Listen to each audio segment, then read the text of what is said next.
Ako si Joaquin at nais ko lamang bigyan ng pansin ang mga tanong na bumabagabag sa isipan ko noong bata pa ako.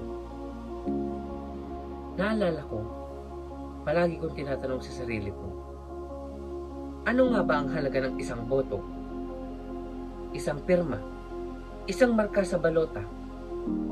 Parang hindi naman ganun kalaki, di ba? Parang maliit na bagay lang na magbuhubog sa kinabukasan. Pero sa bawat hakbang na tinatahak ko, na-realize ko na mahalaga pala ito. Bago mag-eleksyon, naaalala ko, may mga kalsada na puno ng mga placard, mga mukha ng mga kandidato na nakangiti. Parang lahat ay may mga pangako ng pagbabago. At biglang bumulong ang magulang ko. Anak, pagdating mo sa tamang edad ay isipin mo mabuti kung sino ang iboboto mo. Dahil ang boto ay may hatid na kabutihan o kasamaan.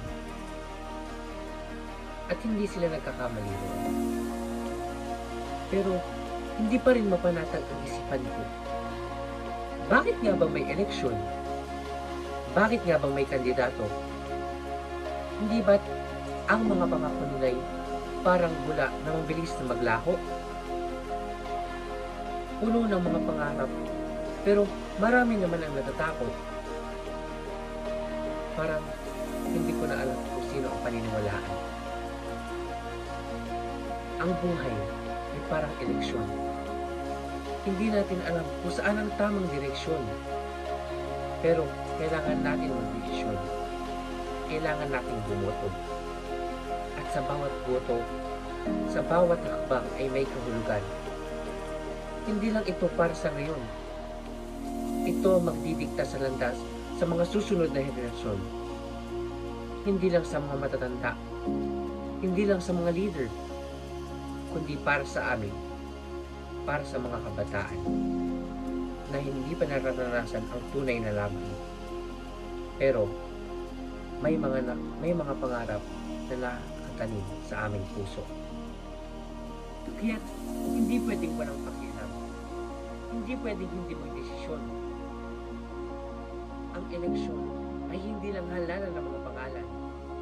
Halalan ito ng ating bayan. Kaya kailangan natin ng hakbang. Mga hakbang na magdadala sa atin sa mas maliwanag na bukas.